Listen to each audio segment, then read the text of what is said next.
on the computer, but it's not the same. Right, that there's more a cyber community now? Exactly, and I think... Right, like I'll sign this petition and then I don't have to go stand on the side of the street with and a it sign. has its uses, because there's a lot of stuff that goes on. And we have a president because a lot of what he did was on the internet. And a lot of what put him where he is today is because of the way he used the internet. And so I'm not saying it shouldn't be used, but I'm saying what we need is more of hands-on, people coming hands-on.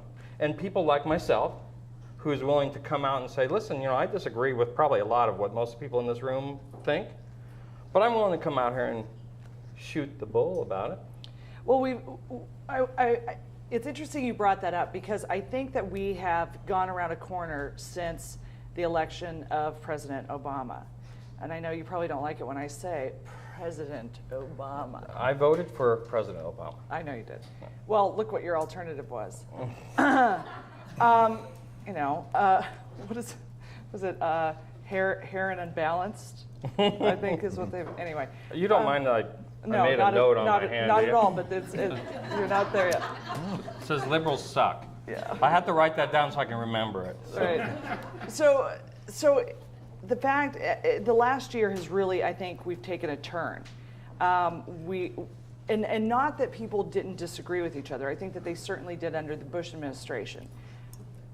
But they've gotten to a point now where there's no manners.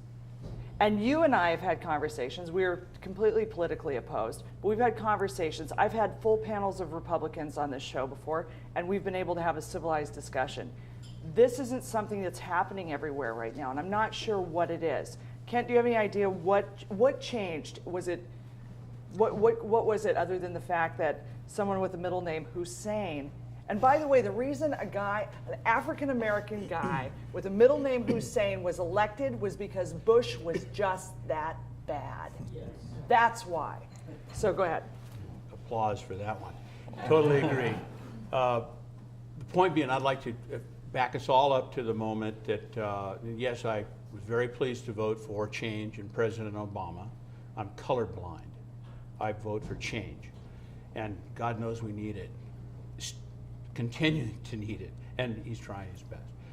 But remember back then when the results came out worldwide, it's kind of like watching New Year's come in worldwide. It happens here, here, here. Remember the applause, global applause. Remember our applause here. That's the button we need on the table.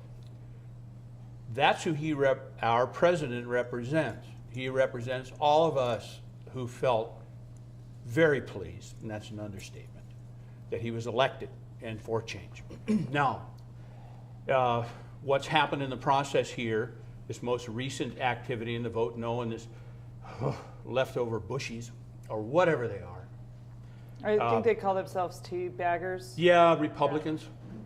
Well, or whatever. There's a lot of people in that sort of movement that was, last fall we were seeing them show up at the healthcare rallies and really standing up and shouting down people. We had a governor that was in the same group or whatever. Be that as it may, when they need to have that button and just announce the applause globally of 80% of the world's population that was very pleased that finally America is going to change and wake up. So that's what our president supports. And now they've agitated him. I've been, as you know, upset that he didn't stand up before, believe it or not. But now he is, but now they've upset him. And this is only his first year. So now we're getting finally started. And I'm very pleased. I think I have nothing to complain about. Except nothing. Let's keep it going. Shut it. Yeah. If you're not going to complain, I don't want to hear it. So, Dean, the teabagger rallies, the people shouting down people talking about health care here in town. I was at a function in front of Senator Begich's office where a man who's on oxygen was shouted down by a complete asshat with a bullhorn. Who was, he was screaming down a guy with oxygen tank who was a Vietnam vet, and then he was screaming down me for being an angry lesbian. And let me just be clear, if he were the only man on earth, I would be a happy lesbian. Okay? Oh, I would be. His name is George Hines. Bring it. I don't want to know. So I just want to be crystal clear about what I think about people that go and shout down Oh, people right. as though they have no right or that they don't have any legitimacy in their own health care needs. It's absolutely wrong. We saw this week nationally these men that came around a man with Parkinson's who were throwing dollars at him, who were mocking him as though he didn't have a right to be in the same place to talk about his opinion, and yet they were shredding him. Those men were healthy men, and they should go home, be on their knees, and thank their God that they are not sick and not dealing with the same thing that man is doing. And if God had any sense of justice, and if God is a woman, those men will wake up tomorrow and not be able to move. Yeah. But that attitude, that lack of civility, we have not seen in decades. Dean, what do you got? Why are they being like this? Is it because the president's black? Is it because they lost? Why? The dialogue has gotten just awful and has stopped being dialogue. We've got people who are just negative and want the President of the United States to fail. And I Isn't don't that know. treason? I think it is.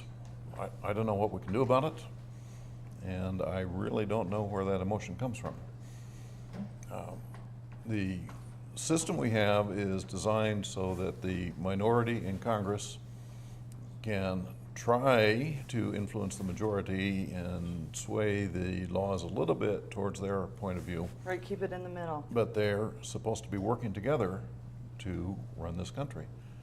And what we've got right now is a group that's just saying, no, we want everything to collapse. Well, we've got to take a break, and then you'll get to talk. I want health care for this country because I want medication for the Tea Party movement. Let me just be clear. I think they have a pill for it. Not sure what it's called. All right, we'll be right back with more Up North. Medication for the Tea Party. All right, welcome back. Welcome back to More Up North, and we have a great panel. And you probably won't recognize any of them, and that's okay. They're the real Alaskans. This is the real Alaskan panel. You keep saying Scott that. the neocon, Dean the superhero, and Carhart Kent. What else could a girl ask for, really? I think this is the guy show. This is the guy show. guy show The today. man show, only different. So we were talking about the sort of phenomenon of discourse before, and I want to give you a People chance. being mean. People are being mean. Is that all you got? No, I said earlier, I said there are people that we just as soon not have be involved in politics, and they are on both sides. I think this anger that people are feeling has a lot to do with our society in general. I think people in general on both sides of the topic, they like to have everything happen right now. Microwave society. I want this. I want health care. I want it now.